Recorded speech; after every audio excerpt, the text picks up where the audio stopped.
Hello दोस्त आज हम पढ़े हैं बीपीएससी के।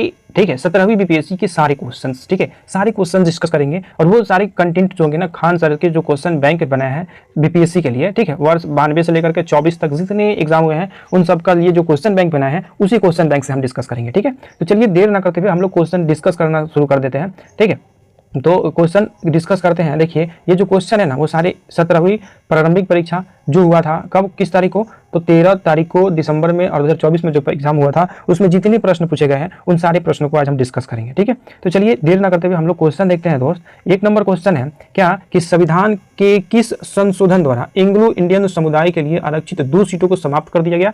तो ये हुआ है 104वां संविधान संशोधन। ठीक है, 104वां संविधान संशोधन कब हुआ है, तो 2019 में हुआ है। ठीक है, और इसके तहत क्या किया गया है, तो एंग्लो इंडियन समुदाय के लिए आरक्षित सीटों को समाप्त कर दिया गया है। दोस्त ये जो है ना सारे प्रीवियस ईयर क्वेश्चन है और इन प्रीवियस ईयर से आने की संभावना रहती है। अगर हम 2300 के 2300 प्रीवियस ईयर पेपर देख लेते हैं ना तो कुछ अनुमान लगता है कि ऐसे प्रश्न पूछे जाते हैं, हमें इस टाइप के प्रश्न पढ़ने की जरूरत है और हो सकता है इन सारे प्रश्नों में से 10 या 20 प्रश्न रिपीट हो जाए दोबारा। तो रिपीट हो जाएगी तो ये क्वेश्चन है आपको लिखनी नहीं है, सिर्फ सुनना है या फिर देख लो, क्विकली रिवीजन हो जाएगा। ठीक है, 1 घंटे या 50 से 55 मिनट में हम पूरा क्वेश्चन बैंक डिस्कस कर लेंगे। ठीक है, तो डिस्कशन उतना ज्यादा इंपॉर्टेंट इसमें नहीं दिया गया है, जहां इंपॉर्टेंट वाली बात होगी वहां हम लोग पढ़ लेंगे। ठीक है, और डायरेक्ट हम लोग क्वेश्चन देखना शुरू कर देते हैं।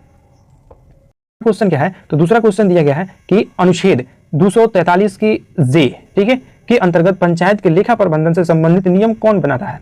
तो इसके संबंधित नियम कौन बनाएगा, तो राज्य विधान मंडल बनाएगा। ठीक है, राज्य विधान मंडल के क्वेश्चन है। आगे क्वेश्चन हम 3 नंबर क्वेश्चन देखेंगे। 3 नंबर क्वेश्चन क्या कहता है, तो 3 नंबर क्वेश्चन है 42वीं संशोधन द्वारा कौन से 2 शब्द प्रस्तावना में जोड़े गए, प्रजातांत्रिक और समाजवादी नहीं, गणतंत्र धर्मनिरपेक्ष ये भी नहीं, गणतंत्र तो पहले से ही था, समाजवादी और प्रभु संतंपन तो ये भी नहीं। ठीक है, धर्मनिरपेक्ष और समाजवादी, हाँ धर्मनिरपेक्ष समाजवादी और अखंडता 3 शब्द जोड़े गए थे। ठीक है, 1976 में हुआ था। ठीक है, 1976 में हुआ था 42वां संशोधन। इसके तहत क्या हुआ था, 3 शब्द संविधान के मूल ढांचा में संविधान में जोड़े गए क्या प्रस्तावना में, तो समाजवाद, धर्मनिरपेक्ष और अखंडता शब्द को जोड़ा गया था। ठीक है, ये प्रस्तावना में जोड़े गए थे 1976 में। उस टाइम प्रधानमंत्री इंदिरा गांधी थी। चौथा क्वेश्चन क्या है, तो चौथा क्वेश्चन है हमारे लिए संविधान का कौन सा अनुच्छेद, ठीक है, संविधान का कौन सा अनुच्छेद किसी सांसद के लाभकारी पद पर रोक लगाता है, तो ये लगाता है 102वां संविधान। ठीक है, 102 के 1 का ए हमें रोक लगाता है इसके। ठीक है, आगे देखते हैं 5 नंबर क्वेश्चन। 5 नंबर क्वेश्चन क्या है, तो संसद में कटौती प्रस्ताव का उद्देश्य क्या होता है। ठीक है, कटौती प्रस्ताव का उद्देश्य क्या होता है, तो सरकार की बजट के प्रस्ताव की खर्चों में कटौती का प्रस्ताव प्रस्तुत करना, यही है कटौती प्रस्ताव का उद्देश्य। ठीक है, कटौती प्रस्ताव का उद्देश्य। आगे देखते हैं 6 नंबर क्वेश्चन क्या है, तो निम्नलिखित में बोल रहा है 6 नंबर क्वेश्चन, निम्नलिखित में से कौन भारत के अधिनियम 1935 के एक विशेषताओं में नहीं है। ठीक है, तो इसकी विशेषता में नहीं है, तो गवर्नर जनरल के कार्यकारी कब 1935, तो दोस्त जो रेगुलेटिंग एक्ट आ रहे थे ना, तो ये 1935 में भी आया था, उसको हम बोलते हैं क्या, भारत सरकार अधिनियम 1935। तो उसकी विशेषताओं में कौन एक नहीं है ये बताना है। ठीक है, तो गवर्नर जनरल के कार्यकारी परिषद का पुनर्गठन भी है, प्रांतीय स्वयं सहायता और ऊपर दिया गया है डी ऑप्शन क्या कि वर्ष 1935 के अधिनियम का मूल्यांकन और भारत के संघ का प्रस्ताव। तो इसमें जो नहीं है ना, यही नहीं है, 1935 के शासन का मूल्यांकन, अधिनियम का मूल्यांकन ये नहीं है। आगे क्वेश्चन देखते हैं 7 नंबर क्वेश्चन क्या बोल रहा है, तो लोकसभा में आंग्ल भारतीय समुदाय के प्रतिनिधित्व की क्या स्थिति है, तो इसकी स्थिति है 104वें संविधान संशोधन द्वारा उनका मनोनीत करना समाप्त कर दिया गया। कब, तो कब किया गया है, तो ये 2019 में किया गया है। ठीक है, 2019 में किया गया है। ठीक है, ये अनुच्छेद 331 में यह प्रावधान किया गया था कि यदि लोकसभा में आंग्ल भारतीय समुदाय को, मतलब राष्ट्रपति द्वारा 2 आंग्ल भारतीय समुदाय को मनोनीत किया जाएगा, तो लोकसभा में मनोनीत किया जाता था 331 के तहत और विधानसभा में मनोनीत किया जाता था 333 के तहत। ठीक है, 333 के तहत। ठीक है, आगे क्वेश्चन देखते हैं 8 नंबर, निम्नलिखित में कौन क्या है, 8 नंबर, निम्नलिखित में कौन राष्ट्रपति बनने से पूर्व लोकसभा अध्यक्ष रहे हैं। ठीक है, तो इसमें 4 ऑप्शन दिए गए हैं, 4 ऑप्शन दिए गए हैं। क्या क्या है, ज्ञानी जैल सिंह, ठीक है, ज्ञानी जैल सिंह, वीवी गिरी, नीलम संजीव रेड्डी, एपीजे अब्दुल कलाम। तो क्या है, राष्ट्रपति बनने से पहले लोकसभा अध्यक्ष रहे हैं, तो कौन थे, तो वो थे नीलम संजीव रेड्डी। ठीक है, नीलम संजीव रेड्डी थे। आगे देखते हैं क्वेश्चन, आगे क्वेश्चन है 9 नंबर, संविधान सभा द्वारा भारतीय राष्ट्रीय ध्वज को किस तिथि को अपनाया गया था, तो इसको अपनाया गया था 22 जुलाई 1947 को। ठीक है, 22 जुलाई 1947 को, 22 जुलाई 1947 को, ठीक है, अपनाया गया था। और देखिए 22 जुलाई 1947 को संविधान सभा द्वारा राष्ट्रीय ध्वज को अपनाया गया था। संविधान सभा में डॉक्टर राजेंद्र प्रसाद की अध्यक्षता में राष्ट्रीय ध्वज संबंधी समिति का निर्माण किया गया। 24 जनवरी 1950 को संविधान सभा की अंतिम बैठक हुई थी। तो अंतिम बैठक कब हुई थी, 24 जनवरी 1950 को। ठीक है, 26 नवंबर 1949 को भारतीय संविधान का निर्माण कार्य पूरा हो गया था। कब, 26 नवंबर 1949 को।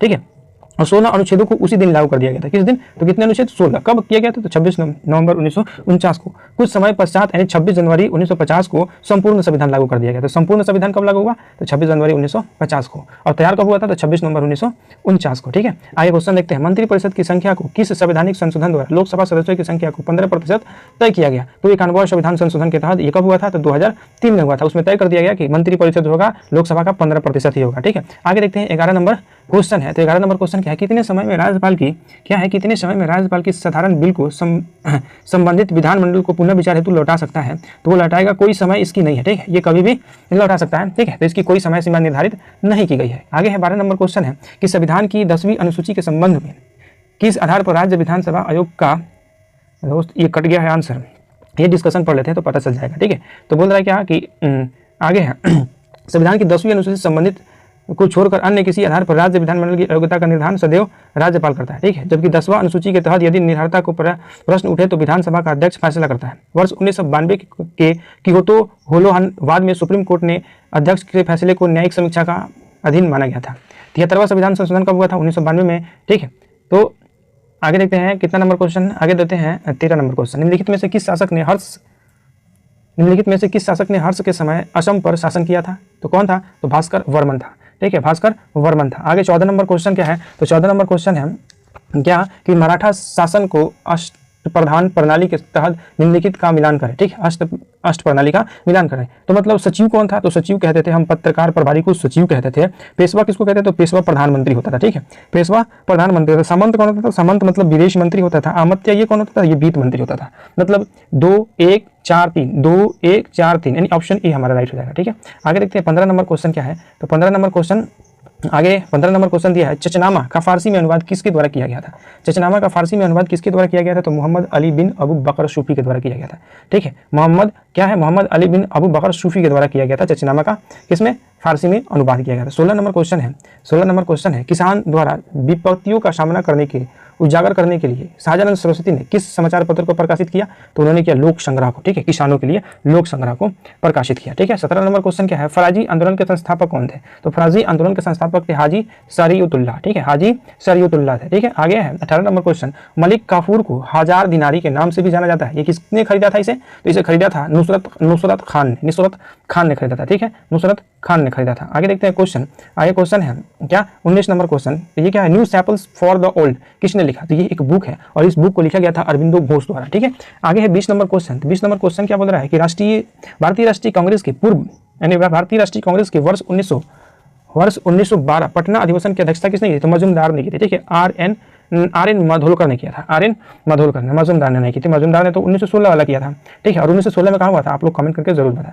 चलिए देखते हैं 21 नंबर क्वेश्चन, रामकृष्ण मिशन की स्थापना किसके द्वारा की गई थी? तो ये स्वामी विवेकानंद के द्वारा की गई थी। कब? 1899 में किया गया था। नहीं, 1899 में नहीं, 1897 में किया गया था। किसके द्वारा? स्वामी विवेकानंद के द्वारा। ठीक है, स्वामी विवेकानंद। 22 नंबर क्वेश्चन देखते हैं, निम्नलिखित में से चेर साम्राज्य की राजधानी कौन सी थी? तो चेर साम्राज्य की राजधानी कौन सी थी? तो ये थी करबूर या करूर, ये होता है। ठीक है, करबूर या करबूर। आगे देखते हैं 23 नंबर क्वेश्चन। 23 नंबर क्वेश्चन क्या है? तो 23 नंबर क्वेश्चन बोल रहा है अंग्रेजों ने राजधानी को दिल्ली कब स्थानांतरित किया? तो 1912 में किया था। ठीक है, ये 1912 में जब वायसराय लॉर्ड हार्डिंग ने तृतीय दिल्ली दरबार में आया था और ये दिल्ली लगा था, तो उसी में घोषणा हुआ कि दिल्ली को राजधानी कलकत्ता से कहाँ स्थानांतरित की जाएगी? दिल्ली में। तो घोषणा हुआ 1912 में। आया कब? स्थानांतरित कब हुआ? तो ये हुआ 1912 में। ठीक है, आगे क्वेश्चन देखते हैं। आगे क्वेश्चन क्या है? करो या मरो का नारा किसने और कब दिया? तो करो और मरो का नारा गांधी जी ने दिया था ना। गांधी जी ने कब? भारत छोड़ो आंदोलन के दौरान। ये कब हुआ था? तो 1942 में हुआ था। ठीक है, 1942 में। ठीक है, भारत छोड़ो आंदोलन के समय गांधी जी ने करो या मरो का नारा दिया। 14 जुलाई 1942 को वर्धा में आयोजित कांग्रेस की कार्यकारिणी समिति ने भारत छोड़ो आंदोलन का प्रस्ताव पारित किया। कब? 8 अगस्त 1942 को मौलाना आजाद की अध्यक्षता में। ठीक है, आगे 8 अगस्त 1942 को ग्वालियर टैंक मैदान में तिरंगा फहराकर आंदोलन की गति दी गई थी। ठीक है, उषा मेहता ने बंबई में भूमिगत रेडियो की स्थापना की और अपने साथियों के साथ कांग्रेस रेडियो का प्रसारण किया। इस आंदोलन को रोकने के लिए ऑपरेशन 0 आवर के तहत गांधी जी को गिरफ्तार किया गया। सरोजिनी नायडू को गिरफ्तार करके कहाँ रख दिया गया? आगरा पैलेस में। तो आगरा पैलेस में रख दिया गया था। किस ऑपरेशन के तहत? तो ऑपरेशन 0 आवर के तहत। ठीक है, 25 नंबर क्वेश्चन है, आजीविका संप्रदाय के बारे में, आजीवक संप्रदाय ना के बारे में निम्नलिखित पर विचार करें। ठीक है, आजीवक संप्रदाय के बारे में निम्नलिखित पर विचार करना है। तो विचार करना है क्या कौन कौन मतलब सही है और कौन सी स्टेटमेंट इसके बारे में गलत दिया गया है। तो आजीवक संप्रदाय, मखली गोशाल इसके सबसे महत्वपूर्ण नेता थे। हाँ, ये तो सही है। दर्शन का केंद्रीय विचार नियामक नियति था जो कि भाग्य है। ये भी सही है। जाति और वर्ग के आधार पर भेदभाव नहीं किया जाता, ये गलत है, ठीक है। आजीवकों को बैठक के लिए नियमित सभाएं होती थी, हाँ नियमित सभाएं होती थी, ठीक है। तो मतलब ए बी और सी गलत है, तो सी इसमें है तो ये नहीं होगा सही, सी इसमें नहीं है, इसमें भी नहीं है। तो मतलब कौन कौन, ए बी और डी, तो ए बी डी किस में है, A B D option B में है, तो हमारा ऑप्शन बी बिल्कुल सही हो जाएगा, ठीक है। आगे देखते हैं 26 नंबर क्वेश्चन क्या है। तो 26 नंबर क्वेश्चन बोल रहा है सूची 1 को सूची 2 से मिला है, तो स्वदेशी सेवक होम, अब ये इसका मुख्यालय कहाँ था, ठीक है। तो इसका मुख्यालय था वायकूर में, यानी ए से ए मिल जाएगा, ठीक है। आगे देखते हैं ए से ए इसमें है क्या, ए से ए इसमें भी नहीं है, इसमें भी नहीं है, 1 से सी है, यहाँ 1 से ए मिला है, मतलब स्वदेशी सेवक होम वैकुलर से संबंधित है, ठीक है। दूसरा बी सी डी यानी सेम से मिला दिया गया है। यूनाइटेड इंडिया हाउस कहाँ था, कहाँ मुख्यालय है, तो सिएटल में है। युगांतर आश्रम ये कहाँ है, तो फ्रांसिस्को में है। INA या आजाद हिंद फौज ये कहाँ, तो ये रंगून में स्थापित किया मुख्यालय था, ठीक है।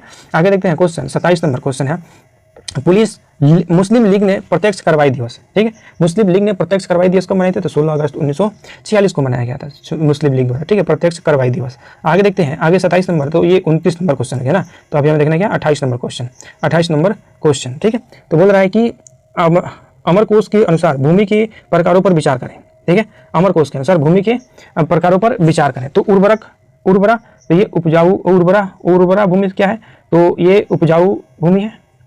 मरु रेगिस्तान भूमि है, ये भी सही है। 10 वाला भूमि घास वाला भूमि है। देवमातृका भूमि वर्षा वाला भूमि है, ठीक है। तो मतलब इसमें तो एक से अधिक लग रहा है, तो 1 2 दोनों सही है, सी डी दोनों सही है, मतलब एक से अधिक सही है होगा, ठीक है। इसमें आगे देखते हैं इधर क्या है, इसका डिस्कशन क्या बोल रहा है। तो गुप्त काल में अमरकोश में 12 प्रकार की भूमि का उपयोग किया जाता था, ठीक है। उर्वरा मतलब उपजाऊ, तो उर्वरा मतलब क्या, उपजाऊ भूमि। मरु मतलब रेगिस्तान भूमि। सदबल मतलब घास के मैदान वाले। देवमातृक मतलब वर्षा के जल से सिंची जाने वाली, और नदी मृतिका नदी से खींची जाने वाली, और पंकिल मतलब कीचड़ वाली जमीन, ठीक है। तो ये सारे दिए गए हैं, तो मतलब उसमें सब सुमेलित था, ठीक है। राजा प्रवरसेन के बारे में निम्नलिखित पर विचार करें, प्रवरसेन के बारे में निम्नलिखित में विचार करें, तो वह वाकाटक वंश का वास्तविक संस्थापक था, हाँ ये सही है। उनका साम्राज्य उत्तर से बुंदेलखंड से लेकर दक्षिण में स्थित था, दक्षिण में हैदराबाद तक स्थित था, तो ये भी सही है, ठीक है। वह अपने पिता विद्यान शक्ति के उत्तराधिकारी बने थे, हाँ ये भी सही है, विद्यान शक्ति के उत्तराधिकारी बने थे, ठीक है। उनका उल्लेख पुराणों में मिलता है, हाँ तो मतलब ए बी सी डी सब सही है। इसमें ए बी दिया, ये गलत, ये भी गलत, बी सी डी ये भी गलत हो जाएगा, ठीक है। ये मतलब एक से अधिक सही है इसमें, ठीक है। आगे देखते हैं क्या है question 30 number question. 30 number question क्या है, तो 30 नंबर क्वेश्चन बोल रहा है निम्नलिखित को सुमेलित करके सही उत्तर का चयन। इसमें भी सुमेलित करना है समाचार पत्रों के बारे में, ठीक है। समाचार पत्र मतलब कौन किससे सुमेलित है, तो महात्मा गांधी ने क्या लिखा था, देखिए सबसे पहले जो पता हो उसी को मिलाइए, ठीक है। तो बंगाली सुरेंद्रनाथ बनर्जी, ठीक है, बंगाली सुरेंद्रनाथ बनर्जी ने लिखा था। द फ्री हिंदुस्तान किसने लिखा था, तो फ्री हिंदुस्तान लिखे थे तारकनाथ ने। फ्री हिंदुस्तान किसने लिखा था, तो तारकनाथ ने। इंडियन ओपिनियन ये किसने लिखा था, तो इंडियन ओपिनियन लिखे थे सुरेंद्रनाथ बनर्जी ने। वायस ऑफ इंडिया ये किसने लिखा था, तो दादाभाई नौरोजी ने लिखा था, ठीक है, दादाभाई नौरोजी ने लिखा था, दादाभाई नौरोजी ने लिखा था। आगे क्या है, तो बंगाली किसने लिखा था, तो बंगाली लिखे थे सुरेंद्रनाथ बनर्जी, ठीक है। सॉरी गलत हो गया क्या, गलत मिला दिया हम लोग शायद, देखिए फिर से मिलाते हैं, ठीक है। प्री हिंदुस्तान किसने लिखा था, तो प्री हिंदुस्तान लिखे थे तारकनाथ, ठीक है। इंडियन ओपिनियन किसने लिखा था, तो Indian opinion Mahatma Gandhi. Voice of India ये किसने लिखा था, तो ये लिखे थे दादाभाई नौरोजी। बंगाली सुरेंद्रनाथ बनर्जी, ठीक है। तो free Hindustan Taraknath, Indian opinion Mahatma Gandhi, voice of India Dadabhai Naoroji, Bengali Surendranath Banerjee ने लिखा था, ठीक है। आगे देखते हैं क्वेश्चन हम लोग क्या है, 31 नंबर क्वेश्चन है, निम्नलिखित को सुमेलित कर और कूटों का चयन कीजिए, सही कूट का चयन करना है, ठीक है। तो सही कूट का चयन करना है, तो क्या है, खाकसार ये किसने लिखा था, ये किसके इस संगठन का संस्थापना किसने की थी, खाकसार का, तो खाकसार का स्थापना इनायतुल्लाह मशरकी ने की थी, ठीक है। आगे देखते हैं खाकसार के बाद क्या है, तो खाकसार के बाद है सोशलिस्ट पार्टी, तो ये किसने, जयप्रकाश नारायण ने इसकी स्थापना की थी। इंडिपेंडेंट लेबर पार्टी, तो बी आर अम्बेडकर ने। फॉरवर्ड ब्लॉक सुभाष चंद्र बोस ने कब किया था फॉरवर्ड ब्लॉक की स्थापना, तो 1939 में, ठीक है, फॉरवर्ड ब्लॉक की स्थापना किया था। आगे देखते हैं क्वेश्चन, आगे है 31 मतलब 32 नंबर क्वेश्चन देंगे, ठीक है। 32 नंबर क्वेश्चन, निम्नलिखित में से किस महान शासक ने प्राचीन बिहार में हर एक वंश की स्थापना की थी, तो हर एक वंश की स्थापना बिंबिसार ने की थी, ठीक है, बिंबिसार ने की थी, ठीक है। आगे क्वेश्चन देखते हैं, बिंबिसार मतलब 33 नंबर क्वेश्चन, भारतीय मुद्रा पर वर्ष 1913 में नियुक्त रॉयल कमीशन की अध्यक्षता कौन था, ठीक है। भारतीय मुद्रा पर वर्ष 1913 में नियुक्त रॉयल कमीशन का अध्यक्ष कौन था, तो कौन था, सर ऑस्टिन चैम्बरलेन, यही था, ठीक है, चैम्बरलेन था। आगे क्वेश्चन देखते हैं, आगे क्वेश्चन है राजनीतिक रणनीति संघर्ष विराम संघर्ष अथवा एसटीएस, ठीक है, एसटीएस किस आंदोलन के नारे की प्रख्यात हुई है, तो दोस्त ये क्वेश्चन अमान्य था क्योंकि इसके ऑप्शन ही नहीं दिए गए हैं इसमें, ठीक है। तो गांधी जी के संघर्ष विराम संघर्ष यानी एसटीएस रणनीति सविनय अवज्ञा आंदोलन के नारे में प्रख्यात हुई थी, और इसमें सविनय अवज्ञा आंदोलन है नहीं है, तो ये नहीं है, तो क्वेश्चन अमान्य था। कब हुई थी, तो सविनय अवज्ञा आंदोलन के दौरान हुई थी, ठीक है। आगे बोल रहा है निम्नलिखित में कौन सही सुमेलित है, तो रैयती सरकार खेरा यानी गुजरात में, ये सही है, ठीक है। आगे क्या है, प्रति सरकार 17 नहीं, प्रति सरकार 17 नहीं, प्रजामंडल ये भी गलत है और जातीय सरकार ये भी गलत है। ठीक है, आगे हम लोग क्वेश्चन देखेंगे कब कितना, तो आगे देखेंगे 36 नंबर क्वेश्चन। 36 नंबर क्वेश्चन क्या है, तो 36 नंबर क्वेश्चन दिया गया है, शिशुनाग वंश के बाद मगध पर किस वंश की स्थापना हुई थी। तो शिशुनाग के बाद मगध पर क्या हुआ था, नंद वंश की स्थापना हुई थी। ठीक है, नंद वंश की, पहले कौन था, पहला शासक था हर्यक, हर्यक के बाद शिशुनाग, शिशु के बाद नंद, नंद के बाद मौर्य। ठीक है, नंद के बाद आए थे मौर्य आए थे। ठीक है, आगे क्वेश्चन देखते हैं 37 नंबर क्या है, अक्टूबर 1943 में सुभाष चंद्र बोस द्वारा स्थापित स्वतंत्र भारत की अस्थायी सरकार को जापान सहित कितने देशों ने मान्यता प्रदान की थी। तो कितने देशों ने, 9 देशों ने मान्यता प्रदान की थी, जापान के साथ साथ। ठीक है, 9 देशों ने मान्यता प्रदान की थी। आगे क्या है क्वेश्चन, रॉयल शीर्ष अधिनियम के अंतर्गत रानी विक्टोरिया भारत की महारानी कब बनी थी। तो पहली दिल्ली दरबार में कब हुआ था, 1877 में हुआ था, इसी समय ये बनी थी, विक्टोरिया भारत की प्रथम भारत की महारानी बनी थी। तो पहली दिल्ली दरबार 1977 में, दूसरा कब हुआ था 1903 में, और तीसरा कब हुआ था 1911 में। ठीक है, भारत, चीन और इंग्लैंड के बीच त्रिकोणीय व्यापार का मुख्य आर्थिक आधार क्या था, तो मुख्य आर्थिक आधार अफीम था। ठीक है, 40 नंबर क्वेश्चन देखते हैं। 40 नंबर क्वेश्चन क्या है, 40 नंबर क्वेश्चन है, निम्नलिखित में कौन, ये दोस्त भूगोल शुरू हो गया यहाँ से। ठीक है, भूगोल के प्रश्न है। तो क्या है 40 नंबर क्वेश्चन, निम्नलिखित में कौन एक टेक्नोपोलिस है। तो टेक्नोपोलिस कौन है, सिलिकॉन वैली, ये क्या है, तो टेक्नोपोलिस है। आगे देखते हैं 41 नंबर क्वेश्चन क्या है, तो 41 नंबर क्वेश्चन है, निम्नलिखित में कौन बंदरगाह, निम्नलिखित बंदरगाहों में कौन कृत्रिम बंदरगाह है। तो दोस्त बंदरगाह दो तरीके होते हैं, एक प्राकृतिक होता है, कृत्रिम। कृत्रिम मतलब मानव निर्मित बंदरगाह कौन है, तो यहाँ है आंसर इसका चेन्नई। चेन्नई क्या है, एक मानव निर्मित बंदरगाह है। ठीक है, आगे इधर बंदरगाह दिए गए हैं, इसमें पढ़ लेते हैं थोड़ा। ठीक है, बंदरगाह इंपॉर्टेंट है, जैसे कि बंदरगाह का नाम, ठीक है, और कृत्रिम या प्राकृतिक नीचे दिया गया है, और वितरण दिए गए हैं। जैसे कोलकाता बंदरगाह प्राकृतिक है, भारत का सबसे पुराना बंदरगाह कौन है, कोलकाता। चेन्नई बंदरगाह मानव निर्मित है, पूर्वी तट पर स्थित कृत्रिम पतन है। कोच्चि बंदरगाह प्राकृतिक है, दक्षिण भारत में केरल राज्य में स्थित है। विशाखापट्टनम बंदरगाह प्राकृतिक है, भारत के प्रमुख बंदरगाहों में से एक है। मुंबई बंदरगाह मानव निर्मित है, पश्चिम तट पर स्थित प्रमुख बंदरगाह है। जवाहरलाल नेहरू बंदरगाह मानव निर्मित है, नवी मुंबई में स्थित है। कांडला बंदरगाह मानव निर्मित है, गुजरात में स्थित है। ठीक है, तो आगे क्वेश्चन देखते हैं कितना, 42 नंबर, लावा के ठंडा होने पर, ठीक है, लावा के ठंडा होने और ठोस होने की किस प्रकार की चट्टान बनती है, तो इग्नियस चट्टान बनती है। ठीक है, जब लावा ठंडा होता है और ठोस रूप धारण कर लेता है तो वो बनता है इग्नियस चट्टान। आगे है 43 नंबर क्वेश्चन क्या है, चीन, मंगोलिया और जापान में निम्नलिखित मानव प्रजातियों में कौन सी निवारस्थ है। तो कौन है, तो मंगोलिया निवारस्थ है। ठीक है, चीन, मंगोलिया एवं जापान में कौन है, मंगोलिया निवारस्थ है। ठीक है, आगे है 44 नंबर क्वेश्चन है, निम्नलिखित भारत की पर्वत श्रेणियां हैं, निम्नलिखित में कौन, निम्नलिखित भारत की पर्वत श्रेणियां हैं। तो ये जो श्रेणी दिए गए हैं इनमें भारत की श्रेणियां कौन कौन है, उसका क्रम लगाना है। किस तरफ, तो इनका क्रम पूर्व से पश्चिम की तरफ लगाना है। ठीक है, पूर्व से पश्चिम की तरफ लगाना है। तो जैसे कि केटू, अब देखिए कामेक, नंदा देवी और गारो खासी जयंतिया। ठीक है, तो देखिए दोस्त क्या है ना कि इसका क्रम जो हो जाएगा पूरब से पश्चिम की तरफ लगाना है ना, तो पूरब से पश्चिम की तरफ अगर लगाना है तो गारो खासी जयंतिया ये कहाँ है, तो ये मेघालय में है। ठीक है, नंदा देवी कहाँ है, तो नंदा देवी पूरब से पश्चिम की तरफ, नंदा देवी जम्मू कश्मीर में है। ये कामेत कहाँ है, नंदा देवी उत्तराखंड में, सॉरी नंदा देवी उत्तराखंड में, गलत बता दिए थे। कामेत कहाँ है, तो कामेत भी उत्तराखंड में है। और केटू कहाँ है, तो केटू जो है ना पीओके में है। ठीक है, तो उत्तर से दक्षिण लगाना है, तो हमारा पहले हो जाएगा गारो खासी जयंतिया। ठीक है, उसके बाद हो जाएगा नंदा देवी, उसके बाद हो जाएगा कामेत, उसके बाद केटू, मतलब 1 2 3 4 ही हो जाएगा। तो 1 2 3 4 कहीं दिया है, हाँ डी ऑप्शन है। ठीक है, 1 2 3 4, तो हमारा डी ऑप्शन राइट हो जाएगा। भारत में एक गाँव से नगर की ओर प्रवास का निम्नलिखित में क्या कारण है। ठीक है, तो उसको बोलते हैं, उसमें क्या कारण है, तो शहरों में अधिक श्रम की मांग है, बिल्कुल ये भी कारण हो सकता है। गाँव शहर के बीच असंतुलित विकास है, हाँ गांव में कम विकास है, शहर में अधिक विकास है, तो ये भी आंसर सही है। ग्रामीण क्षेत्रों में कम रोजगार है, हाँ ग्रामीण क्षेत्रों में रोजगार कम है और मजदूरी भी कम मिलती है। ठीक है, तो ये भी आंसर सही हो जाएगा, मतलब उपयुक्त में सभी इसका आंसर होगा। ठीक है, आगे क्वेश्चन देखते हैं। आगे क्वेश्चन है क्या, 46 नंबर, जोजिला सुरंग निम्न में से किस स्थान को जोड़ता है, जोजिला। ठीक है, तो जोजिला जोड़ेगा श्रीनगर को लेह से जोड़ता है। ठीक है, श्रीनगर को लेह से जोड़ता है। निम्नलिखित नदियों में कौन एक अन्यों से अलग है। ठीक है, तो कौन अलग है, तो पैनगंगा अलग है। ठीक है, पैनगंगा अलग है अन्य से, तो कैसे अलग है आइए पढ़ते हैं। ठीक है, तो तुंगभद्रा क्या है, तुंगभद्रा, पैनगंगा और महानदी, ये तीनों नदियां पूर्व दिशा की ओर बहती है। ठीक है, कौन, तुंगभद्रा, पैनगंगा और महानदी, लेकिन नर्मदा बहती है पश्चिम की तरफ, और ये कहाँ गिरती है, अरब सागर में। ठीक है, और ये तीनों की तीनों कहाँ निकलती है, ये तीनों की तीनों निकलती है बंगाल की खाड़ी में। तो ये तीनों एक समान है, नहीं तुंगभद्रा, पैनगंगा और महानदी और नर्मदा अलग है, तो इसका आंसर क्या होगा, नर्मदा। ठीक है, आगे है ब्राजील के मिनास गरेस प्रांत में निम्नलिखित में से कौन सा खनिज मिलता है, तो यहाँ मिलता है लौह अयस्क। ठीक है, लौह अयस्क मिलता है। ठीक है, आगे है 49 नंबर क्वेश्चन, भारत में क्या है, 49 नंबर क्वेश्चन दिया गया है, भारत में क्या है, भारत में किसकी कक्षा अत्यधिक लंबी अडंकर है, किसकी कक्षा अत्यधिक लंबी आडंकार है, तो कामेट की। ठीक है, कामेट की। आगे देखते हैं क्वेश्चन। आगे क्वेश्चन है क्या है, कितना नंबर क्वेश्चन पढ़ेंगे हम लोग, 50 नंबर। निम्नलिखित शहरों में कौन सीन नदी के किनारे स्थित है। सीन नदी के किनारे स्थित शहर का नाम बताना है, तो वो है पेरिस। पेरिस सीन नदी के किनारे स्थित है। ठीक है, 51 नंबर क्वेश्चन क्या है, तो 51 नंबर क्वेश्चन बोल रहा है निम्नलिखित अपवाह प्रणाली में किससे बिहार की भूमि अपवाहित होती है। ठीक है, तो बिहार की भूमि घाघरा नदी से अपवाहित होती है। ठीक है, प्रवाहित होती है। आइए है 51 नंबर क्वेश्चन हम लोग तो पढ़ लिए, अब पढ़ना है 52 नंबर क्वेश्चन। क्या है, भारत के निम्नलिखित राज्यों में किसमें कोयले का प्रमुख भंडार है। तो कोयले का प्रमुख भंडार जो मिलता है ना, झारखंड में भी है, छत्तीसगढ़ में भी है, उड़ीसा में, मतलब सब में है, उपयुक्त में से सभी में। निम्नलिखित में कौन एक जायद फसल है। तो जायद फसल, चना तो रबी फसल है, सरसों भी रबी फसल है, कपास ये क्या है, कपास रबी नहीं है, ये कौन सी धान वन के साथ रोपा जाता है। ठीक है, और ये चारा जो है ना, ये है क्या, जायद फसल। ठीक है, आगे क्वेश्चन देखते हैं क्या है, 54 नंबर। निम्नलिखित में किसके साथ साथ इंडीज फैला हुआ है। तो दक्षिण में अमेरिका के पश्चिमी तट पर। ठीक है, इसके साथ इंडीज फैला हुआ है। 52 आगे क्वेश्चन देखते हैं क्या है, 54 नंबर पर है ना, तो इधर तो 56 नंबर हो गया, मतलब हमें क्या पढ़ना है, अब 55 नंबर क्वेश्चन पढ़ना है। तो 55 नंबर क्वेश्चन क्या है, निम्नलिखित में कौन सा वायु प्रदूषण का प्रमुख कारण है।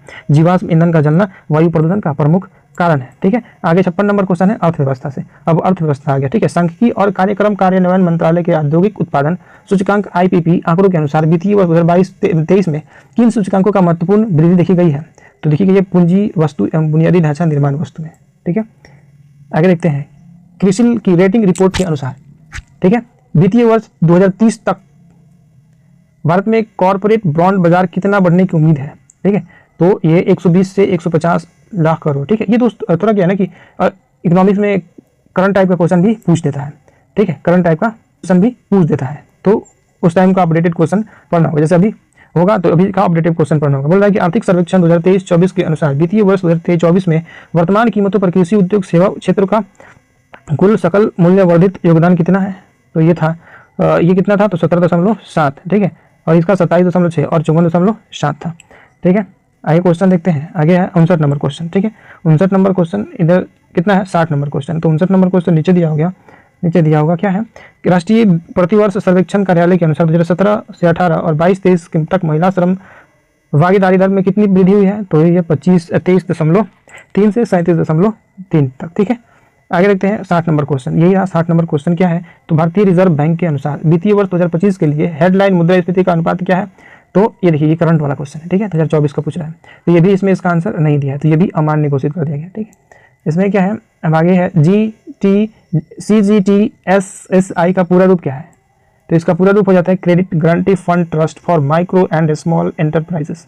ठीक है, आगे हम लोग क्वेश्चन देखते हैं। ठीक है, कितना, तो हम देखेंगे आगे 62 नंबर क्वेश्चन। 62 नंबर क्वेश्चन क्या, भारतीय रिजर्व बैंक के अनुसार एक स्मॉल फाइनेंस बैंक के यूनिवर्सल बैंक में परिवर्तित करने के लिए पात्रता मापदंड में एक क्या है, तो एक है न्यूनतम शुद्धतक संपत्ति कितनी होनी चाहिए। तो 1000 करोड़ होनी चाहिए, 1000 करोड़ होनी चाहिए। ठीक है, आगे है 63 नंबर क्वेश्चन। 63 नंबर क्वेश्चन क्या है, तो 2011-12 के आधार वर्ष मानते हुए वित्तीय वर्ष 22-23 के लिए वर्तमान कीमतों पर बिहार का प्रति व्यक्ति शुद्ध राज्य घरेलू उत्पाद कितना है। तो वह है 54,111, 54,111। ठीक है, आगे क्वेश्चन देखते हैं 64 नंबर। 64 नंबर क्वेश्चन क्या है, 64 नंबर क्वेश्चन निम्नलिखित में से PCRA का फुल फॉर्म क्या होता है। तो इसका फुल फॉर्म होता है पेट्रोलियम संरक्षण अनुसंधान संघ। ठीक है, आगे देखते हैं क्वेश्चन 65 नंबर। निम्नलिखित में से कौन पूंजीवादी बॉम्बे प्लान का वास्तुकार नहीं था। तो ये धीरू भाई अंबानी ये नहीं था। ठीक है, लेकिन श्रीराम थे, JR टाटा भी थे, बिरला भी थे। ठीक है, अब साइंस से क्वेश्चन। आगे क्वेश्चन है, विज्ञान से क्वेश्चन दिया हुआ है, साइंस अब आ गया। ठीक है, डाल्टन के परमाणु सिद्धांत की सफलतापूर्वक व्याख्या किससे की जा सकती है। ठीक है, तो किससे की जा सकती है, तो द्रव्यमान संरक्षण, हाँ द्रव्यमान संरक्षण से की जा सकती है। ठीक है, द्रव्यमान संरक्षण से की जाती है, स्थिर संगठन का नियम से भी की जा सकती है। ठीक है, बहु अनुपात नियम से भी की जा सकती है। ये रेडियो धर्मिता से, तो ये परमाणु से तो इसका कुछ लेना देना है नहीं, तो डाल्टन के परमाणु सिद्धांत से इसका नहीं किया जा सकता, लेकिन और तीनों का किया जा सकता है। इसका द्रव्यमान संरक्षण नियम का, स्थिर संघटक नियम का और बहु अनुपातिक नियम का, इन लोगों का किया जा सकता है। ठीक है, तो डाल्टन के परमाणु सिद्धांत की सफलतापूर्वक व्याख्या कब की गई थी, कि द्रव्यमान संरक्षण का नियम, बहु अनुपात का नियम, स्थिर संघटक का नियम है। ठीक है, तो दोस्त आगे क्वेश्चन देखते हैं कितना, 67 नंबर। क्या है 67 नंबर क्वेश्चन, तो 67 नंबर क्वेश्चन है क्या, निम्नलिखित में से कौन सा अम्ल पेट में स्रावित होता है। ठीक है, तो पेट में स्रावित होता है हाइड्रोक्लोरिक HCl, ये ठीक है हमारे पेट में स्रावित होता है। आगे क्वेश्चन है कितना 68 नंबर क्वेश्चन क्या कर रहा है, तो किस मीटर का उपयोग वाहन द्वारा तय की गई दूरी को मापने के लिए, दोस्तों दूरी को मापने के लिए ना हम ओडोमीटर का प्रयोग करते हैं, और गति को मापने के लिए ना हम स्पीडोमीटर का प्रयोग करते हैं। ए मीटर का प्रयोग किस लिए करते हैं? तो ए मीटर का प्रयोग करते हैं विद्युत धारा को मापने के लिए, ठीक है। ए मीटर का प्रयोग किस लिए करते हैं? विद्युत धारा को मापने के लिए। और क्रोनोमीटर का उपयोग क्यों करते हैं? तो क्रोनोमीटर का उपयोग करते हैं हम अत्यधिक सटीक समुद्री दूरी, समुद्री यात्राओं को, मतलब समुद्री यात्राओं की सटीकता पता लगाने के लिए, इसका उपयोग समय का पता लगाने के लिए समुद्र में क्रोनोमीटर का उपयोग करते हैं, ठीक है। आगे है ऊष्मा स्थानांतरण, जिसके लिए किसी माध्यम की आवश्यकता नहीं होती, क्या कहलाता है? तो मतलब वैसा ऊष्मा जिसके लिए किसी माध्यम की आवश्यकता नहीं होती, उससे हम क्या कहते हैं? तो उससे हम कहते हैं विकिरण। विकिरण के लिए किसी माध्यम की आवश्यकता नहीं होती, ठीक है, वो हर वक्त माध्यम में चलता है, माध्यम ना रहे तो निर्वात में भी चलता है। आगे 70 नंबर क्वेश्चन है, निम्नलिखित में से क्या, निम्नलिखित में से कौन गैस के द्रवीकरण के लिए उपयुक्त स्थिर का प्रतिनिधित्व करता है? तो कौन करता है? कम तापमान और उच्च दाब, कम तापमान और उच्च दाब करता है, ठीक है। आगे है 71 नंबर क्वेश्चन, निम्नलिखित में से कौन सा लोहे का अयस्क है? बोल रहा है क्या, कौन सा लोहे का अयस्क है? तो सीने बार तो अयस्क नहीं है, सीने बार पारा का अयस्क है। बक्साइड तो ये तो एल्युमिनियम का अयस्क है। लिमोनाइट, हाँ लिमोनाइट है लोहा का अयस्क, ठीक है। पाइराइट ये भी नहीं है, ठीक है। तो क्या है? लिमोनाइट। लिमोनाइट किसका अयस्क है? तो ये लोहा का अयस्क। उर्वरक के किस घटक का उपयोग शीघ्र विकास को प्रोत्साहित करने के लिए किया जाता है? तो शीघ्र विकास को प्रोत्साहित करने के लिए हम नाइट्रोजन का उपयोग करते हैं, ठीक है, नाइट्रोजन का उपयोग करते हैं। आगे क्या है? आगे है 72 कर लिए, तो क्या 73 नंबर क्वेश्चन, 73 नंबर का क्वेश्चन का हम देखते हैं। तो क्या बोल रहा है? निम्नलिखित में से कौन सा सोडा अम्ल अग्निशामक का घटक है? सांद्र सल्फ्यूरिक अम्ल और एल्युमिनियम सल्फेट नहीं है, ये नहीं है, ठीक है। अग्निशामक का घटक ये नहीं है। तनु सल्फ्यूरिक अम्ल ये भी नहीं है। तनु सल्फ्यूरिक अम्ल और बाइकार्बोनेट का विलयन ये होता है, ठीक है, बाइकार्बोनेट का विलयन, सोडियम कार्बोनेट का विलयन नहीं, ये सोडियम कार्बोनेट की वजह से गलत हो गया। तो तनु सल्फ्यूरिक अम्ल और बाइकार्बोनेट का विलयन ये होता है इसका आंसर, ठीक है। तो आगे देखते हैं 74 नंबर क्वेश्चन। 74 नंबर क्वेश्चन क्या बोल रहा है? 74 नंबर क्वेश्चन है, क्या निम्नलिखित में से किस जीवाणु बीमारी को प्लीहा ज्वर कहा जाता है? ठीक है, तो एंथ्रेक्स यही है प्लीहा ज्वर, ठीक है, एंथ्रेक्स जीवाणु को प्लीहा ज्वर कहा जाता है, एंथ्रेक्स को, ठीक है। निम्नलिखित में से कौन सा विकिरण शरीर के दर्द को राहत पाने के लिए उपयोग की जाती है? तो उपयोग की जाती है क्या? इंफ्रारेड विकिरण राहत दिलाता है शरीर को। आगे देखते हैं क्वेश्चन कितना नंबर, आगे है 76 नंबर क्वेश्चन पढ़ेंगे हम लोग। क्या है? निम्नलिखित में से फर्श और टाइल्स बनाने के लिए, ठीक है, फर्श की टाइल्स बनाने के लिए उपयोग किया जाने वाला लैमाइन का उदाहरण है, मतलब किससे बनाया जाता है? तो बनाता है थर्मोसेटिंग प्लास्टिक से, ठीक है। किन जीवाणुओं में बीजाणु निर्माण द्वारा प्रजनन होता है? तो किसके द्वारा होता है? तो दोस्त ये इसमें ऑप्शन ही नहीं है, ये अमान्य घोषित कर दिया गया था, ठीक है। तो डिस्कशन पढ़ लेता है तो पता चल जाएगा क्या है। तो बोल रहा है डिस्कशन में कि कवक, शैवाल और फर्न तीनों में बीजाणु निर्माण द्वारा प्रजनन होता है। अतः उपयुक्त प्रश्न में से एक से अधिक विकल्प सही है, जिस कारण आयोग ने इस प्रश्न को मूल्यांकन से बाहर कर दिया। किससे?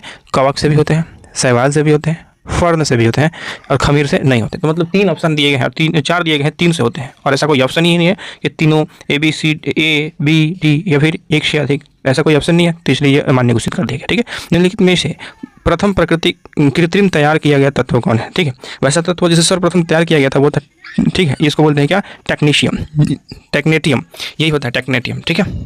अब टेक्नेटियम, इसका परमाणु क्रमांक कितना है? तो 43 होता है परमाणु क्रमांक, ठीक है। ये टेक्नेटियम एक ऐसा तत्व है जिसको सर्वप्रथम कृत्रिम तरीके से तैयार किया गया था, ठीक है, कृत्रिम तरीके से तैयार किया गया था। आगे देखते हैं, आगे क्वेश्चन है, आगे क्वेश्चन कितना 79 है। क्या बोल रहा है? निम्नलिखित में से कौन सा रक्त का तरल भाग होता है? तो रक्त का तरल भाग कौन होता है? प्लाज्मा होता है, ठीक है, प्लाज्मा, ठीक है। रक्त का तरल भाग प्लाज्मा होता है, जो पानी 99% प्लाज्मा में और प्रोटीन से 6 से 8% तथा एबिलिन, ग्लूटामिन और फ्राइबोजेन आदि से बना होता है, ठीक है। आगे देखते हैं WBC श्वेत रक्त कोशिका है, अतः प्रतिरक्षा प्रणाली को रोगाणुओं और उनके कारण होने वाले संक्रमण से लड़ने में मदद करता है, ठीक है। WBC भी पढ़ लिया हम लोग। RBC क्या है? तो RBC को बोलते हैं लाल रुधिरकण। इनमें हीमोग्लोबिन होता है जो फेफड़े से ऑक्सीजन को शरीर के अन्य कोशिकाओं तक पहुंचाता है, ठीक है, मतलब ऑक्सीजन को क्या शरीर के अन्य कोशिकाओं तक फेफड़ा से ले जाकर पहुंचाता है। जीवाणु की संरचनात्मक एवं क्रियात्मक इकाई को क्या कहते हैं? तो कोशिका कहते हैं, ठीक है। जीवन की संरचनात्मक एवं क्रियात्मक इकाई को कोशिका कहते हैं, ठीक है। आगे देखते हैं कोशिका, तो सब लोग को पता ही होगा, तो व्याख्या क्या करना है, ऐसे सब लोग पढ़े हैं, ठीक है। तो मतलब कोशिका से प्रश्न पूछे गए थे 17वीं BPSC में, ठीक है। 81 नंबर प्रश्न क्या है? 81 नंबर प्रश्न बोल रहा है कौन सा एक गैर संपर्क बल है? तो गैर संपर्क बल, घर्षण बल में 2 सतहों के बीच लगता है, तो ये तो संपर्क बल है, ठीक है। प्रभावी बल, ये भी दो सतहों के संपर्क में लगता है, ठीक है, मतलब 2 चीजें इसमें चाहिए। लेकिन चुंबकीय बल में ये दूर दूर से लग जाता है, देखिए 2 चुंबक हैं और ये प्रभावी हो जाते हैं दूर दूर से, तो मतलब चुंबकीय बल हो या फिर एक लोहा हो एक चुंबक हो, तो ये दूर से इसको अट्रैक्ट कर लेता है, तो ये चुंबकीय बल क्या है? ये गैर संपर्क बल है, ठीक है। आगे देखते हैं क्वेश्चन कितना नंबर 82 नंबर है। निम्नलिखित में से कौन से महत्वपूर्ण कोडम और क्रायोलाइट धातु के अयस्क हैं? कोडम और क्रायोलाइट धातु के अयस्क हैं कौन? तो ये एल्युमिनियम के अयस्क हैं, ठीक है। निम्नलिखित में से कौन से दिए गए तार का प्रतिरोध है? ठीक है, तार का प्रतिरोध क्या हो सकता है? तो भी समानुपाती I होता है, तो भी बराबर IR, ठीक है, या फिर R बराबर क्या हो जाएगा? V/I, ठीक है, तो ये वाला ऑप्शन हमारा सी सही हो जाएगा। ठीक है, ये ओम के नियम से निकाला गया था। आगे देखते हैं 84 नंबर क्वेश्चन। ठीक है, इसमें तो दो ही ऑप्शन दिया गया है। 84 नंबर में क्या बोल रहा है, तो 84 नंबर में बोल रहा है क्या निम्नलिखित में से कौन सी ऊष्माक्षेपी अभिक्रिया है। तो पानी का वाष्पीकरण ये ऊष्माशोषी अभिक्रिया है, ऊष्माक्षेपी बोल रहा है। ठीक है, सल्फ्यूरिक अम्ल का तनुकरण, हाँ ये है सल्फ्यूरिक अम्ल का तनुकरण, मतलब 2 है, एक तो नहीं है, तो एक नहीं है तो एक इसमें है, ये भी गलत हो जाएगा, एक इसमें है, ये भी गलत हो जाएगा। ठीक है, अब आगे क्या है, तो आगे पढ़ते हैं बिना बुझे हुए चूनों के साथ पानी का प्रतिक्रिया। तो हाँ ये भी है। ठीक है, कपूर का ऊर्ध्वपातन नहीं, ये नहीं है, तो हमारा आंसर बी हो जाएगा। ठीक है, निम्नलिखित में से कौन सी वैल्यू सोलर स्थिरांक का मान है, तो वैल्यू सोलर स्थिरांक का मान होता है 1.4 किलोवाट प्रति मीटर स्क्वायर। ठीक है, आगे पढ़ते हैं निम्नलिखित में से किसके लिए प्रकाश संश्लेषण में क्लोरोफिल का उपयोग किया जाता है। तो क्लोरोफिल का उपयोग किसके लिए किया जाता है, तो प्रकाश संश्लेषण में प्रकाश को अवशोषित करने के लिए, ठीक है, क्लोरोफिल का उपयोग किया जाता है। आगे देखते हैं, देखिए निम्नलिखित में से कौन से टेस्ला के समतुल्य है, टेस्ला का समतुल्य कौन है, तो टेस्ला का समतुल्य कौन होगा, न्यूटन प्रति एम्पियर मीटर। ठीक है, टेस्ला, वैसे टेस्ला है किसका मात्रक, तो चुंबकीय क्षेत्र का मात्रक होता है टेस्ला, और टेस्ला को ही हम बोलते हैं क्या, न्यूटन प्रति मीटर एम्पियर, न्यूटन प्रति एम्पियर मीटर, ये होता है टेस्ला। और टेस्ला इस मात्रक किसका है, तो ये है चुंबकीय क्षेत्र का मात्रक, चुंबकीय क्षेत्र से संबंधित है। आहार नाल का कौन सा भाग यकृत के पित्त प्राप्त करता है, तो कौन करता है, तो छोटी आंत। देखिए आहार नाल का कौन सा भाग यकृत से पित्त प्राप्त करता है, तो आंसर होगा छोटी आंत। ठीक है, आगे देखते हैं 89 नंबर क्वेश्चन क्या है, तो निम्नलिखित में से कौन सा जोड़ा विस्थापन प्रतिक्रिया देगा, विस्थापन प्रतिक्रिया कौन सा जोड़ा देगा। ठीक है, तो कौन देगा, तो ये देगा AgNO3 विलयन का कॉपर धातु के साथ समीकरण कराएंगे ना, तो हमें विस्थापन अभिक्रिया प्राप्त होगा। विस्थापन अभिक्रिया मतलब एक तत्व जिसकी सक्रियता ज़्यादा होती है, कम सक्रिय तत्व को क्या करता है, विस्थापित कर देता है, तो वही विस्थापन अभिक्रिया होती है। ठीक है, सूक्ष्म जीवों द्वारा कार्बनिक पदार्थ को तोड़ने की प्रक्रिया क्या कहलाती है, तो अपघटन कहलाती है। क्या, अपघटन कहलाती है। ठीक है, 91 क्वेश्चन है, परमाणु की संरचना के लिए एक मॉडल प्रस्तावित करने वाले पहले व्यक्ति कौन थे, तो वो थे परमाणु के लिए पहले संरचना मॉडल प्रस्तावित करने वाले पहले व्यक्ति थे जे थॉमसन। ठीक है, कौन थे, जे थॉमसन थे। ठीक है, आगे क्वेश्चन है बिहार स्पेशल से। ठीक है, तो बिहार स्पेशल भी हमारे लिए बहुत जरूरी है, क्योंकि 15 से 20 क्वेश्चन हर बार आता है बिहार स्पेशल से।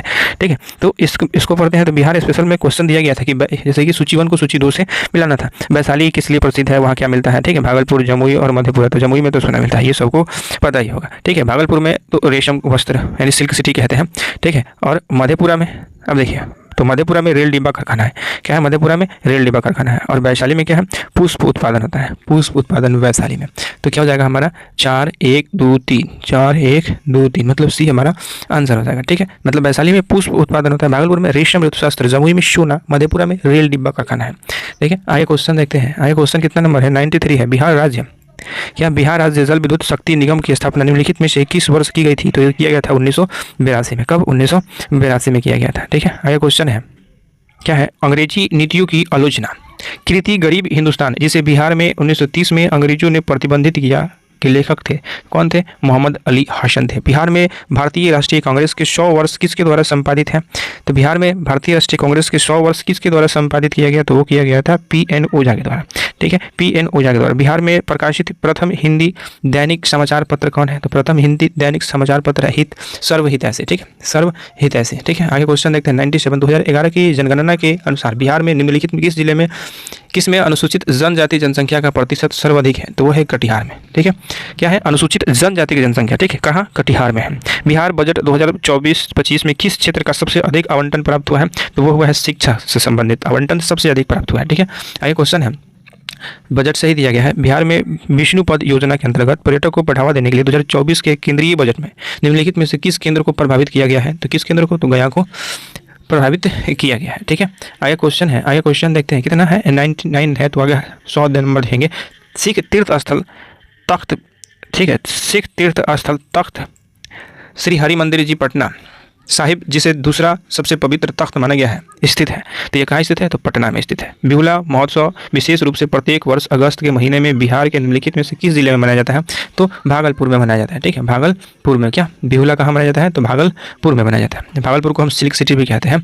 आगे क्वेश्चन है, ब्रिटिश शासन के दौरान नया प्रांत बिहार कब अस्तित्व में आया था, तो आया था अप्रैल 1912 में। ठीक है, अप्रैल 1912 में आया था। बिहार विधानसभा में राज्य बजट 24-25 किसने पेश किया था, तो पेश किया था श्री सम्राट चौधरी ने। ठीक है, भारत की जनगणना 2011 के अनुसार बिहार में लिंग अनुपात क्या है, तो बिहार में लिंग अनुपात कितना है,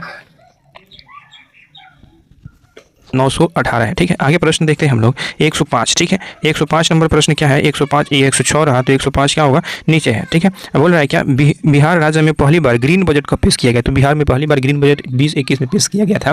ठीक है, तो ये करंट से भी बिहार स्पेशल में क्वेश्चन पूछ देते हैं, बिहार करंट है ये। ठीक है, आगे क्या है, 106 नंबर क्वेश्चन है, गंगा और गंडक नदियों के संगम पर आयोजित 1 महीने तक चलने वाला पशु मेला का नाम क्या है, तो पशु मेला कहाँ लगता है, तो ये लगता है सोनपुर मेला में। ठीक है, आगे है मुंगेर, क्वेश्चन दिया है क्या कि 107 नंबर मुंगेर, 107 नंबर क्वेश्चन है, मुंगेर पहाड़ी क्षेत्र निम्नलिखित भौतिक प्रदेशों में किसका एक भाग है, तो ये एक भाग है दक्षिण के पहाड़ी का भाग है,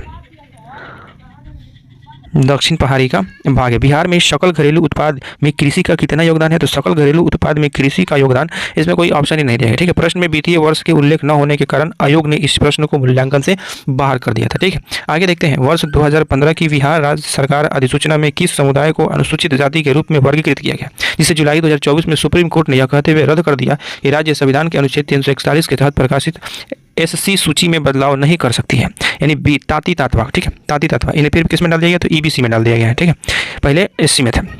आगे देखते हैं, क्या है, मानव पशु कश्यप हाल ही में बिहार में पहली ट्रांसजेंडर बनी है, क्या बिहार रेजिमेंट बिहार परिवहन चालक, ये भी गलत है। ठीक है, आगे ऑप्शन ऊपर देखते हैं क्या बनी है, तो हाँ, यातायात पुलिस निरीक्षक नहीं, यातायात पुलिस निरीक्षक भी नहीं बनी है, कौन, ये पुलिस उप निरीक्षक बनी है। ठीक है, तो अब आगे दोस्त है ना, समय क्या मतलब, ये करंट अफेयर्स दिया गया, तो ये करंट अफेयर्स तो पुराना वाला है, तो इसको पढ़ने से कोई फायदा है नहीं मेरे ख्याल से, तो इसको हम लोग छोड़ ही देते हैं। ठीक है, आगे हम लोग देखते हैं आगे क्या है, तो आगे मैथ रीजनिंग शायद दिया होगा। ठीक है, ये सारे करंट अफेयर्स हैं, करंट अफेयर्स लगभग 30 क्वेश्चन आते हैं। ठीक है, अब आगे देखते हैं 141। हाँ, यहाँ से देखो ना, ये मैथ रीजनिंग है, तो रीजनिंग के क्वेश्चन दिए गए हैं। ठीक है, ये सीरीज़ है, तो बोल रहा है कि मतलब यहाँ 36 या फिर ये कैसे आया। ठीक है, मतलब यहाँ मंगाना है 36 21 है, 16 21 है, यहाँ 5 है, 15 और 10 है, तो इससे मंगाना है। तो देखते हैं, देखिए यहाँ देखेंगे ना, तो 5 और 21 का अंतर कितना है, 16 और 21 का अंतर 5 है, 15 और 10 का अंतर भी कितना है, 5 है, मतलब अंतर क्या है, समान है। यहाँ देखेंगे तो यहाँ अंतर 3 है, यहाँ कितना है अंतर 3 है। ठीक, वैसे यहाँ हम जोड़ के भी देखेंगे ना, जैसे कि यहाँ हाँ घटा के देख, ठीक है, 3 अंतर है, तो यहाँ भी कितना अंतर होना चाहिए, समान अंतर होना चाहिए, यहाँ भी समान है, यहाँ भी, तो यहाँ भी समान अंतर होना चाहिए, तो यहाँ अंतर कितने का है, 7 का, तो यहाँ भी अंतर 7 का होना चाहिए। तो मतलब क्या, 22 + 7 करेंगे तो कितना, 20, 15 + 7 करेंगे तो 22 हमारा आंसर आ जाएगा। ठीक है, तो दोस्तों वैसे मैथ रीजनिंग तो सबको आता ही होगा। ठीक है, बोल रहा है एक दिन में घड़ी की सुइयां कितनी बार मेल खाती है, मतलब 0 डिग्री का कोण कितनी बार बनाएंगी, तो एक दिन 12 घंटे में 11 बार बनाती है। ठीक है, और फिर 12 घंटे में, एक दिन में 24 घंटे में, तो 12 घंटे में 11 बार, फिर 12 घंटे में 11 बार, 11 कितना, 22 बार, तो 22 यहाँ ऑप्शन डी। ठीक है, ये बोल रहा है अनुक्रम इतना का 14वां पद क्या होगा, तो 14वां पद हम टीएन के फॉर्मूला से निकालेंगे, टीएन बराबर a + n - 1 इंटू में डी। 14वां पद मतलब हो जाता है, ठीक है, 14वां पद मतलब क्या होता है, a + 13d का वैल्यू निकालना है। अब ए क्या होता है, तो ए मतलब प्रथम पद और डी मतलब इसका सार्वंतर होता है, तो ए मतलब कितना 14 है और डी 13 इंटू डी। ठीक है, तो दोस्त ये जो सारे मैथ के क्वेश्चन है ना, वो तो आप लोग बना ही लेंगे। ठीक है, इसको हमें बताने की जरूरत नहीं है, सब लोग मैथ में बिहार के लड़के एक्सपर्ट ही होते हैं। तो चलिए दिखा देते हैं एक बार क्वेश्चन आपको कि ये सारे क्वेश्चन हैं, ये भी है देखिए, और ऊपर भी दिया गया है, तो ये सारे क्वेश्चन जो है मैथ रीजनिंग से दिए गए हैं, आप लोग इसे बना लीजिएगा। ठीक है, तो चलिए मिलते हैं अगले सेट में, तब तक के लिए धन्यवाद।